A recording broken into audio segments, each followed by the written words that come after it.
Welcome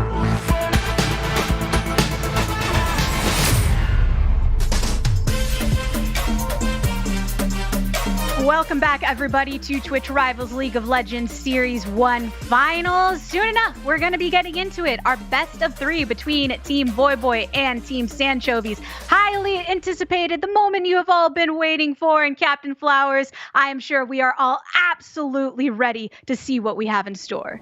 Yeah, we get to see the best 2 teams going head-to-head here now with Team Voyboy and Team Sanchovies making their way up here after Voyboy managed to defeat Tyler 1 and Sanchovies took down Trick 2G. So it's only the last, the best, the greatest still standing here for this best of 3 final. Game number 1 coming our way now. Sanchovies on the Camille. This is a champion you do not get to see much of in the current state of League of Legends, not because it's unpopular, but because it's too damn good. The champion just does everything at A tier or better, it feels like. She's almost permanently on the ban list, but Sanchovies gets to pilot it here in Game 1, and it could be an awesome chance for him to be the carry of his namesake team.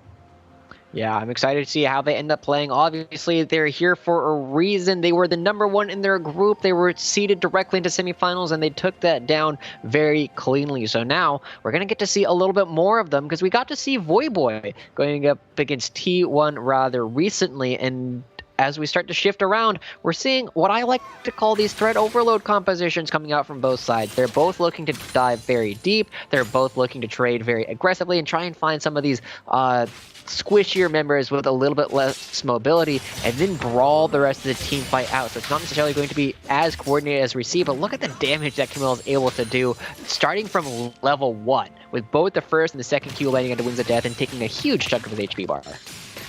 Now, one thing that I do see pretty different here between the squads, if you're talking about diving into the back line and just being that immediate threat. While Team Voyboy has 5 champions that can all go in there and just sort of push the issue together, Team Sanchovies does have a Ziggs who generally wants to maintain that distance like we were talking about with Tyler 1 when he was playing it in the previous matches. So Hai will need to make sure that he's ready to defend himself without his team prioritizing healing for him as Kitsuo clears from top side, or excuse me, from bottom side up to the top side here on the Kha'Zix to see how well he can pilot this one against Bacon's Gragas. As I've said, we've seen plenty of play on this pick from him so far, and he's had some pretty masterful performances.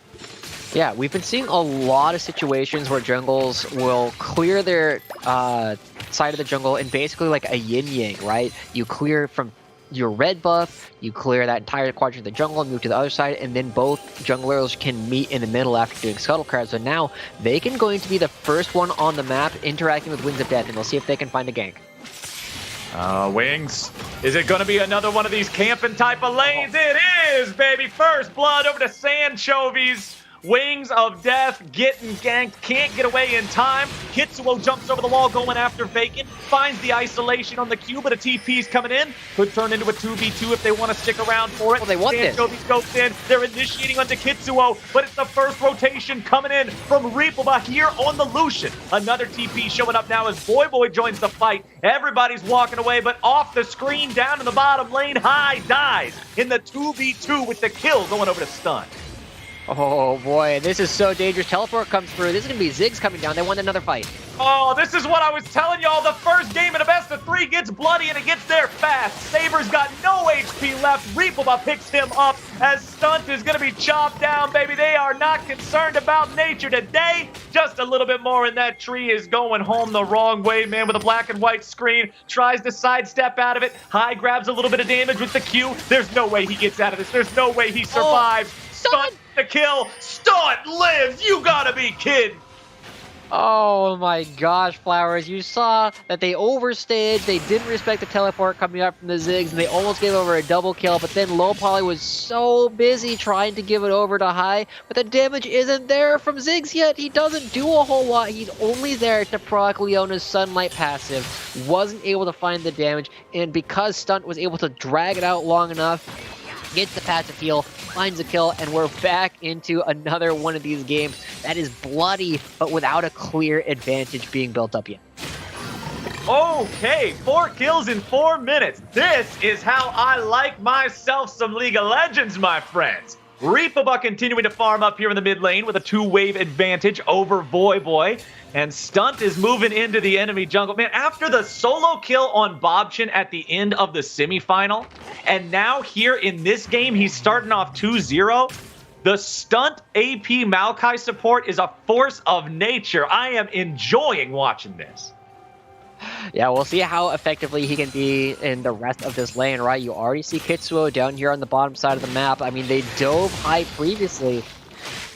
He has enough health if he really wants to go for it, but you got to be careful. They're just now spotting out Vacant, clearing out the wolves, and so they know that they don't have a third person who can be there immediately, but instead going to be backing away. As again, I think they've accepted enough risk at this point, but Kitsuo hasn't backed, he hasn't spent his gold, and now if he had done that, he would have been more willing to go for these aggressive plays, but he didn't have the Iron Spike Whip, he didn't have the necessary damage, and instead just going to be letting Saber and Stunt continue to push in, because Hai with no mana is going to have a lot of difficulty trying to farm this under turret.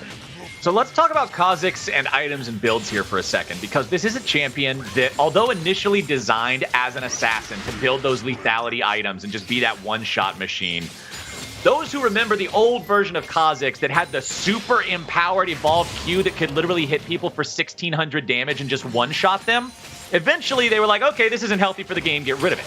And so Kha'Zix was able to evolve to a different point, but now I'm not even able to make that point. We got to dive here in the bottom lane as Hai's going to be killed off yet again. Stunt going on a killing spree and getting it done. 1-for-1, support for enemy carry, back up in the top lane. It's Wings of Death being killed off by Sanchovies with Vacant going up there again. 4-3 overall across the map, advantage Sanchovies. Wow, so much fighting once again, just as you said, and Wings of Death is the target here. We've been seeing so much attention paid up to his lane, but he didn't have this many deaths last time going up against Team Tyler 1, but going down 0-2 as Wukong against Camille, you're supposed to be trying to fight fire with fire, but now you just got a match. Well, we got Sanchovies here with a whole torch, able to just swing it around and Stunt moving into the mid lane, spotted out, should be able to take Reapabuck by surprise, but we don't know. Reapabuck is the kind of player who might have the confidence to try and take that 1v2 anyway. Now back to what I was saying about Kha'Zix, because this is an important point to make because it changes the way the champion plays throughout the game. When you see the Conqueror, when you see the Iron Spike Whip, it's a bruiser Kha'Zix. He goes for Gore Drinker. It's more of a stay in the fight for as long as possible. Bruiser type itemization coming out. This is not a lethality stacking Eclipse into further serrated Dirk items that goes for the one-shots. This is more of like a pseudo-tank sort of strange thing. It can work, but when it fails, it usually feels really bad. So there's a lot of pressure on Kitsuo to make sure he's getting involved here, especially now that he's level 6. He has the ulti available to use. I want to see some big plays coming out of this guy. We'll see how he chooses to evolve the abilities here as well. There are a couple of different ways that people like to go about that, but that's up to him. Back up in top lane, things are going to continue to be difficult here for Wings of Death. Q evolve first from Kitsuo. Remember, this one always gives Kha'Zix the advantage of having incredible control over neutral objectives. You always have the isolation bonus, so you always have the reduced cooldown, and it helps him clear his buffs faster. Yeah, it kind of looks like the way that Nocturne has played a lot, right? You talk about the itemization being a little bit more Conqueror focused, a little bit more Sustain focused, because of, you said before we even started today's broadcast, hey, can you build Gore Drinker? Okay, cool, you're at least B tier now at the very minimum. And here, Kitsuo on the Kha'Zix can't do that as well. He dives in, he doesn't die immediately, and because there's enough AD on there, he's still got plenty of damage necessary to actually take some of these fights. And as we see, you touched on the fantastic neutral objective control, he's going to be hitting it, but because he gets spotted out by this Scuttle Crab, it is going to mean that, again, nothing in League of Legends is ever free. They're going to be trading it for this Rift Herald, because Reapabuck has priority in the mid lane, Sanchovies has priority in the top lane. They can super safe in order to go pick up this Rift Herald and potentially accelerate his team's gold advantage in exchange for the neutral objective. Man, a 1,500 gold lead 9 minutes in just feels great for these guys. Vacant's over here. Reapabuck's making sure that nobody shows up to ruin his day. And with Shelly in their back pocket, remember that plating does not fall until 14 minutes. Rift Herald will stay available in that trinket slot for 4. So even if it takes him the entirety of that duration to figure out a great spot to drop it, you're still getting plate money for that Rift Herald charge. 2 plates guaranteed. Almost as much money as a kill here. Well, a little bit slightly more in most cases. But Vacant's going to go over the wall, continue just farming up here on the Gragas. And I love watching this guy play Gragas too, because look at the inventory. Lost chapter.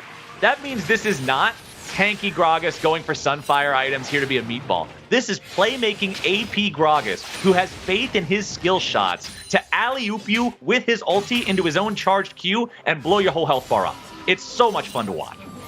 Yeah, it's interesting to me that he's got the Lost Chapter too, because it's not building into the Night Harvester, which is oftentimes the AP item that Gragas like to go in order to get that initial burst of damage onto a single target. Instead, might be looking at something like the Ludens in order to blow up multiple people, have a little bit more spread out burst damage relatively quickly, and also have a bit more mana so that he can move through the jungle and actually clear things rather consistently. So not necessarily going to have the same kind of instant burst of damage as you might previously, but it is going to enable him to stay in this lane, stay in his jungle a lot longer than you would otherwise expect.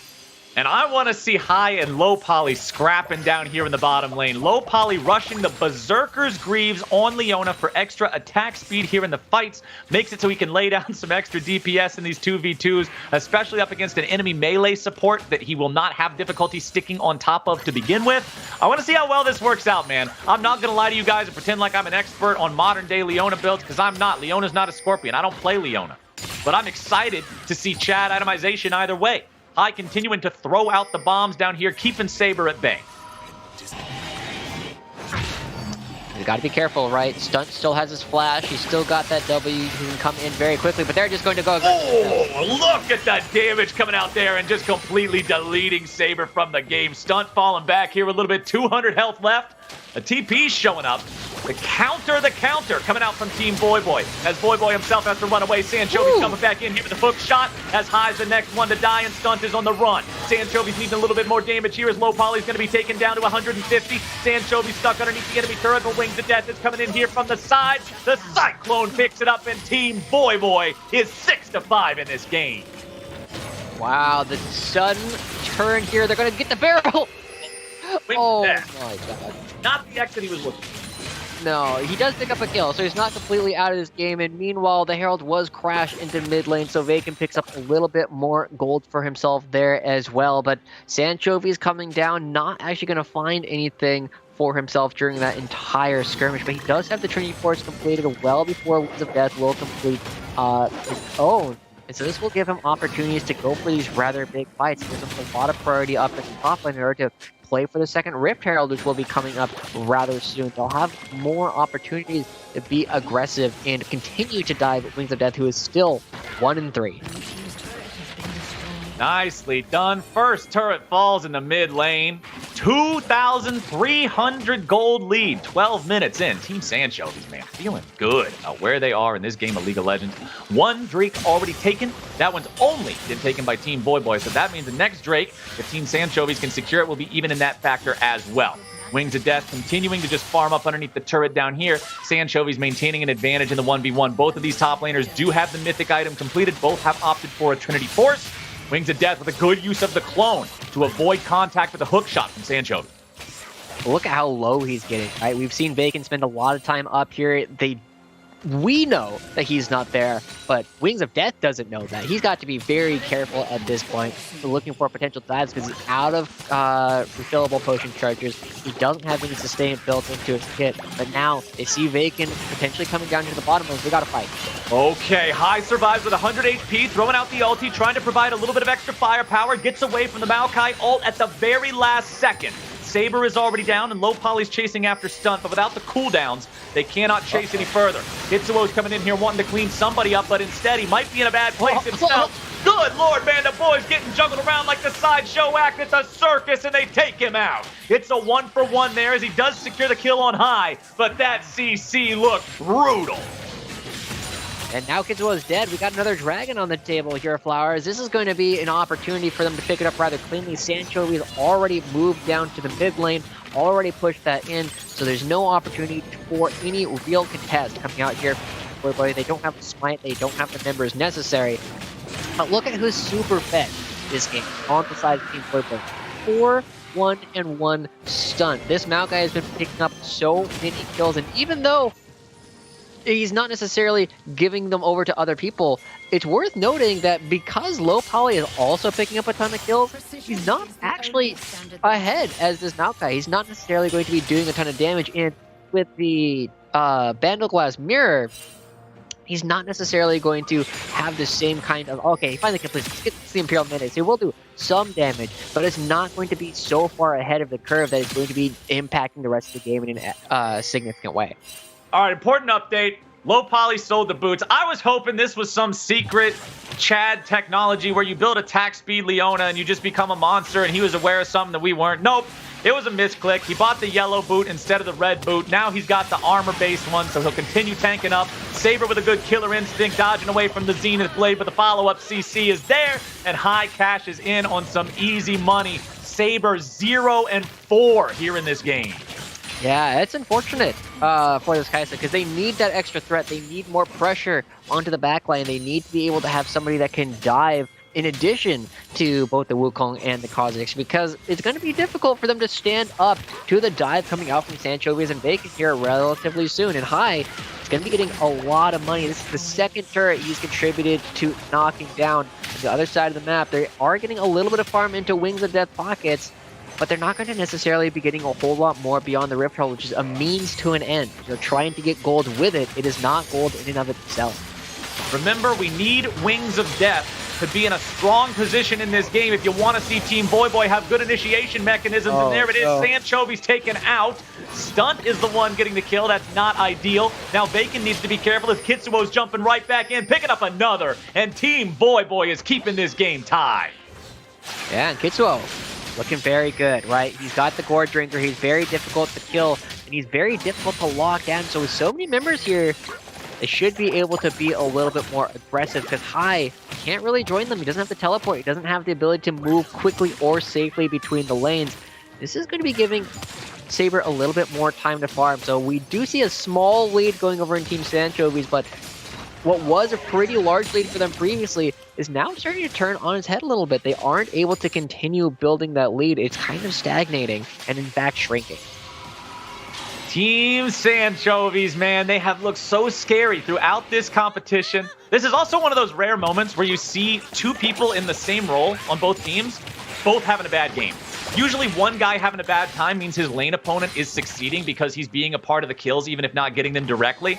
But High is 1-4.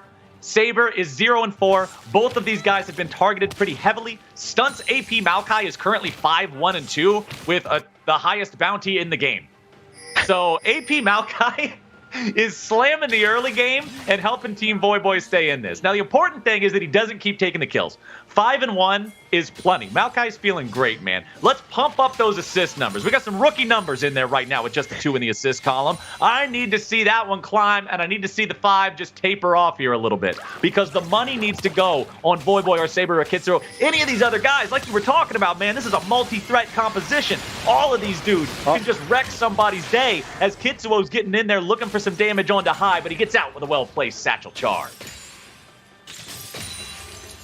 Yeah, I think we touched on it before. AP Maokai looking to trade 1-for-1. It's never really going to get a whole lot better than that based on what you do as Reapoba and Saber fighting. Oh, baby, Saber just getting gunned down. Reapoba in the 1v1. Kitsuo positioning himself for the dive. Stunt's just throwing out the Maokai ulti. Do they actually go for this with a TP coming in? Doesn't look like it. High has joined the fight. Reapoba gets himself away. The turret's still standing with just barely any HP. High doing everything he can to wave clear this one out. Kitsuo saying, fine, you want to stop this? I don't care. We're summoning up Rift Herald, getting it done anyway. When that turret falls, it means they get a free kill onto High. No, Stunt! Oh, this is not what we needed to see. Another kill over to the Maokai, but hey, whatever. Maokai getting the kills better than no kill at all, so at least they got that, and the turret's down to the top lane. Yeah, it's honestly a lot better that High dies here instead of Reapoba, right? Reapoba has a shutdown. He's worth more than just the 300 gold plus the assist money that comes through. And now, as they're starting to come back onto the map, we are seeing a lot of members of Team Sanchovies just kind of chilling in this side of the jungle, potentially looking to find a mistake coming up. A Stunt scouts it out rather quickly, and now everybody's going to start coalescing around the dragon. We have another Ocean Soul. This is our fourth Ocean Soul in 5 games so far, Flowers, and it could very well decide the game depending on who the next couple of dragons go to. There it goes. All right. Let's see if these guys can secure it here on Team Sanchovies because everybody from Team Voyboy is ready to go. Drake down to 2,000 health. Maokai ulti coming through, able to find the lockdown on a couple. Voyboy dodges away from the Zenith Blade, and the Drake is secured by Vacant. Stun continuing to walk just all the way out of this with the boys at half HP, but Saber's going in, he finds the kill on the high, and Saber is on the board. Team Sanchovies, they lose their bottom lane carry, but they take the Drake.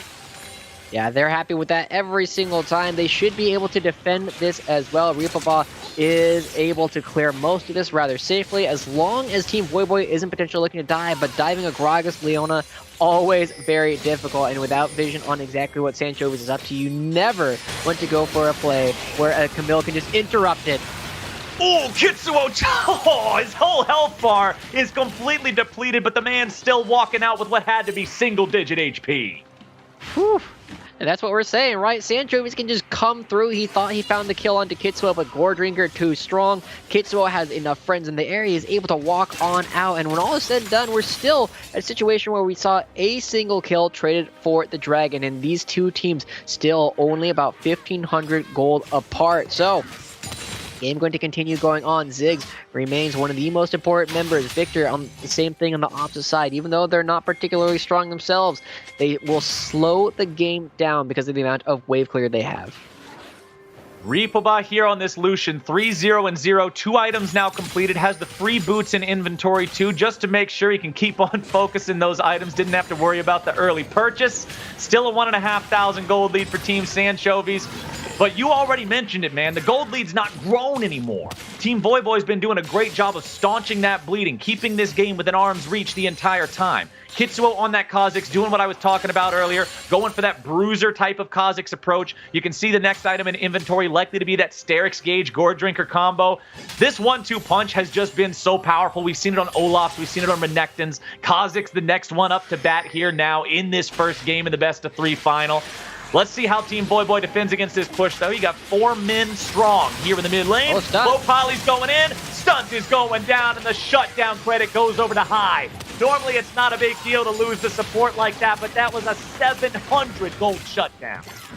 Yeah, it's a lot of money. They should be able to pick up this mid lane turret here on the next wave as well. And without the threat of engage coming through from Stun, they're very able to move forward. But Victor, roaming down, they didn't use that many cooldowns. They can still very easily turn onto an individual member, but Kitsuo making sure he's in a spot where he can dive on anybody if they are to go too far forward. And so we might start seeing a transition in this game, Flowers, where we've been seeing a lot of individual skirmishing, a lot of battling around vision, but we now have the Victor and the Ziggs fully online. They're starting to get their second items to come through. And I'm expecting to see it transition to a pretty big siege situation. And this is surprising to me because it is very difficult to do this while Ziggs is alive. Teleport? Hey, that's a prize right there. Yeah, you weren't able to get the Baron, but a lot of times when you see these early attempts at that objective, it's just to force some sort of a response from your opponents. Sanchovies uses that teleport to get in position just in case Team Voyboy was going to commit. High getting some really nice damage onto Saber here, and Saber has to use the Gale Force to get himself out of the range. Don't have a whole lot necessarily to fight for. The Baron is on the table, but it's difficult to do this, again, against the Ziggs. It's also difficult to do it with a Ziggs, right? You aren't necessarily going to be doing that much damage, and Victor can just stand on the other side, shoot lasers over the wall, and make it very difficult to do. But they did, as you said, they picked up the teleport from Sanchovies. Sanchovies going down to the bottom lane suddenly is an invitation for Team Voyboy to start looking for some kind of engage. Turret destroyed up there, down there I should be saying, as Wings of Death picks up the bottom lane tier 1, 2-4, still the overall turret count. And if Team Voyboy can tie that one up, they will alleviate most of this gold discrepancy in the game, as Kitsuo just moves on up, continues stealing away some of the farm from Vacant. Of course, Vacant does have a slight lead in that department so far in this game, so he's not too worried about it. He'll just head back out to the fountain now, make sure that he keeps them items topped off and ready for the next big fight. Because, Joshi, we got ourselves an Ocean Drake spawning in 35 seconds. Team Sanchovies has a 2-1 lead in Drakes, and if they get this one, it takes them to Soul Point. We already got the Ziggs here first. He's going to be able to get priority in the lane, and then he's going to be able to create a lot of pressure just by throwing out bombs. So he's a little bit far forward. So we'll see if he ends up getting pinched off a little bit. Very quick. As you see, Voyboy is here. He's going to be able to turn the wave right on back. And so we're going to have to see these teams actually commit to a fight if they want to pick up this dragon. Stunt doing a good job just throwing those trees, those little saplings inside the brushes to get whatever poke he can. Remember, they get enchanted with extra max HP percentage damage as long as they land inside of a brush. Bacon will be leading the charge here for his squad. They're going in. They find a Ziggs ulti onto 2. Kitsuo going to be tanking the damage here in the front line. Lopali getting himself away. His Wings of Death is spinning around, getting himself back from the aggro as well. Sanchovies the first one to die, and now they're also going to take out multiple members of Team Sanch. It is only Reaper on high left fighting up against Voyboy, Wings, and Saber all together. Going right back into the fight. Wings wants to get it done. High staying alive here in the stasis. Voyboy popping one of his own. More damage showing up here as Voyboy flashes away from the satchel charge. A triple kill over the Reaper. High is completely out of mana, but he does not need it. For Reaper to put a couple of bullets in Wings of Death. A quadra kill for the mid laner of Team Sanchovies, and an ace to boot. What a crazy fight that was. You saw so many people moving back and forth throughout the whole thing, but the end result is a quadra kill for Reaper and their second Ocean Dragon, putting them one away from Ocean Soul. Look at the huge amount of gold. This guy is suddenly sitting on both High and Reaper, already cresting the 10,000 gold mark at this point. They're both going to be in a huge position to try and actually pump out the DPS. And so the question then becomes, how does the rest of the team start to build around them? They don't need to necessarily do the damage anymore. You start to see the Ravenous Hydra completed. You see the Zonias also on vacant, so they will be able to stand tall, they will be able to be the front line, and they will be able to start looking to trade for Saber, who unfortunately went down way too early in that team fight in order to be effective. Yeah, I thought that fight looked pretty doomed there at the start when you had the 3v2 left after Sanchovies and Bacon and Low Poly are all dead and High's completely out of mana. But you cannot underestimate that Lucian. 7-0-2 here on this team, doing some hard carry work in game number 1. I was talking about Sanchovies being on one of the popular meta champions right now, maybe being able to put the team on his back here in the first game of this best of 3. But no, it's his mid laner, my friends. It is Reaperbot on this Lucian, getting everything done. By the way, I'm seeing some of you guys in Twitch chat mention the pronunciation. For someone who talks for a living, pronunciation's not a strong suit of mine. So if this isn't the correct way to pronounce his name, please let me know, and I will try to fix that, because this is what I was led to believe that it is. So we'll see if we can fix that later on. Right now, we got to focus on the game itself. Wings of Death going to keep on farming up down here in the bottom lane, dealing with Sanchovies in that 1v1 yet again. And these boys are so closely matched, only 2 farms separating them. Now again, we're starting to transition into this kind of siege-style composition from both of them. I'm actually really surprised that High is now down here in the bottom lane. He's not necessarily going to be providing a whole lot of kill threat onto Wings of Death, and he's not necessarily going to have an easy time hitting this turret either, so he just kind of walks down, throws a couple bombs. He's leaving the rest of his team in a vulnerable position, right? Stunt almost has his flash back up, and any kind of twisted advance coming out from that character can very quickly result in a death on the side of Team Sanchovies. And this is why Team Voyboy is starting to dance around the Baron, because they want to dare people to walk into these bushes. You already mentioned the fact that Maokai saplings do extra damage if they were placed in a bush, and it is going to be very, very scary for them to try and come in, because they know they're going to take several hundred damage on their way just to check.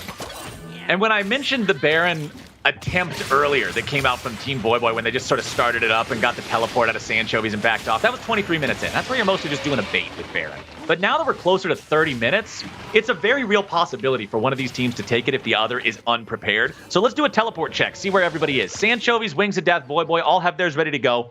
Reapoba has his Ignite ready to go, but considering he took that over a teleport, that's one they won't have. That second teleport for Team Sanchovies is instead in the bottom lane on High, who's still going to need another 30 seconds or so before that one's ready to fire off for him. But now that that's back up, man, I did not guess that one correctly at all. I said 30, it was more like 3. But anyway, all 4 teleports across the board are now ready to go. So that means both teams will be looking to at least begin Baron in a way that forces the TPs out of their opponents, as Stunt's getting caught out, has to flash away, drops the ult defensively, and the counterattack is coming through. Saber with the killer instinct over the wall, and Kitsuo is popping off here with the resets on the jumps. Bacon's on the run with a TP showing up. No Wings of Death is already climbing up here with the Cyclone. It's a double kill back for Kitsuo. He continues looking for the damage, but now the Q is not going to get it done. Stunt's trying to walk away, and Bacon is down to 1/3 HP. Wings of Death and the rest of Team Voyboy have to fall back. Yes, they've only lost 1, but one of their remaining members is so low they do not want to continue to fight any longer. Yeah, and this is going to dissuade both of them from actually going for the Baron. So it's just a couple of kills traded back and forth, but crucially, it's happening rather quickly before we actually go into the Ocean Soul fight. It sounds like you do got to pause as well. So good timing. Unlucky. Pauses are never good timing. It's a cliffhanger. This is dramatic license. You have an opportunity to get everybody to wait to come back. Yeah, it gives us a little moment to reset. For everybody that is watching, we will get back into the game as soon as possible. It seems that Voyboy has a mouse issue, and if he can't click around properly, then he can't play the game good. So giving him a moment to take care of that. But checking in on this game, I mean, it has been extremely fun so far. I also tried to check in on Twitch chat on the pronunciation of Ripoba, but I was got a lot of like different Ripu Bear, Ripu, yeah, like none of this is helpful when there are 8 different variations, but appreciate Twitch chat coming through to try and get us the right way to say the player's name. But let's go look at some of the highlights that we have thus far of this game. I'm sure everybody has been tuning in, and I mean, whoo, Joshi, it has been a fun time. Yeah, it really has. Like, normally we look at this whole game and it looked really good from the members of Team Sanchovies, and I think honestly, watching Ripoba play throughout this game has been such a treat because he's been able to be so proactive in a lot of these fights. And when he finally came online, picked up that quadra kill, he really just like saw all the lines. He knew what he needed to do. He knew where his skill shots needed to be placed in order to pick everything up. And it gives you this idea that, wow, Team Sanchovies has an opportunity to be incredibly good whenever they have an opportunity to strut some of their stuff. Now they just need to start doing it a little bit more. Look for a lot of these proactive engagements so that they can actually do that. And that's the thing that we're going to have to keep returning to and just playing into the strengths of that team. Speaking of some of the other members, Captain Flowers, I know we have seen high on this Ziggs pick before. It's been a pleasure watching him come through with picks that can be traditional here in Twitch Rivals, but not your standard bot laners and things as well. But the way that it gets to open up on Team Sanchovies, the type of comps that they can bring to the table here really has been fun to watch them execute. I mean, High has always been a brain player, right? He was a guy back in the day that played League of Legends on the original Cloud9 squad like it was StarCraft, micromanaging everybody, making sure that the strategies were always there, pulling wins out of losses like magic. The dude has a brain for League of Legends. And if that brain says, pick this tiny explosive Yordle that makes sure that you get turrets for free, then that's what you got to do. High is clearly a man who knows his strategy coming into the game. I talked about this back during the draft. When teams and captains were picking players, I said the value that High brings to the team is so much more than what he does on the Rift. And that's not to